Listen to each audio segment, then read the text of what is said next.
ഏലപ്പാറ ബോണാമി കാവക്കുളത്തെ തോട്ടമേഖലയിലെ കായിക പ്രേമികളെ ആവേശത്തിലാക്കി വോളിബോൾ ടൂർണമെന്റിന് തുടക്കമായി. കാവക്കുളം Malankara arts and sports ക്ലബിന്റെ ആഭിമുഖ്യത്തിലാണ് വോളിബോൾ ടൂർണമെന്റ് നടക്കുന്നത്.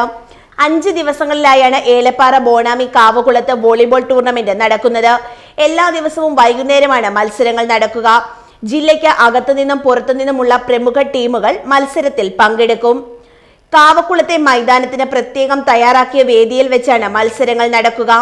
കാവക്കുളത്ത് കഴിഞ്ഞ കുറെ വർഷങ്ങളായി മികച്ച രീതിയിൽ പ്രവർത്തിച്ചു വരുന്ന ക്ലബ്ബാണ് കാവക്കുളം ക്ലബ്ബ്. ക്ലബിന് കീഴിലെ അംഗങ്ങളുടെ കഠിന പ്രയത്നമാണ് മത്സരം സംഘടിപ്പിക്കുന്നതിന്റെ പിന്നിൽ. മത്സരത്തിൽ 1ാം സ്ഥാനം നേടുന്ന ടീമിന് 25,000 രൂപയും ട്രോഫിയും നൽകും. 2ാം സ്ഥാനം നേടുന്ന ടീമിന് 15,000 രൂപയും ട്രോഫിയും നൽകും. കാവക്കുളം ഗ്രൗണ്ടിൽ നടന്ന ഉദ്ഘാടന ചടങ്ങിൽ Malankara plantation limited managing director JK Thomas അധ്യക്ഷനായിരുന്നു.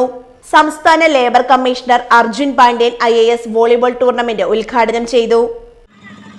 മറ്റ് കലാപരിപാടികളും ഒരുപാട് നടന്നുകൊണ്ടിരുന്ന സ്ഥലമായിരുന്നു. അതുകൂടാതെ തന്നെ ക്രിക്കറ്റും ഒരുപാട് ടൂർണമെന്റ്സും നടന്നുകൊണ്ടിരുന്ന സ്ഥലമായിരുന്നു.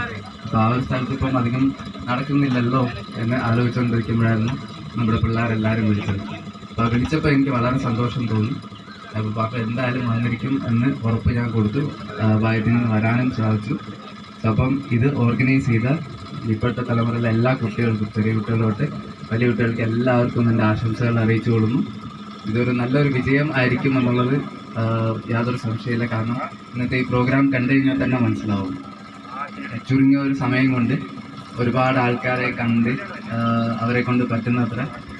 വാഗമൺ SI നൌഷാദ്, ബ്ലോക്ക് പഞ്ചായത്ത് അംഗം Afin Albert, Mohanraj, VP Kunjumon, Joshua Joseph തുടങ്ങിയവരും വിവിധ തൊഴിലാളി യൂണിയൻ നേതാക്കളും ചടങ്ങിൽ പങ്കെടുത്ത് സംസാരിച്ചു.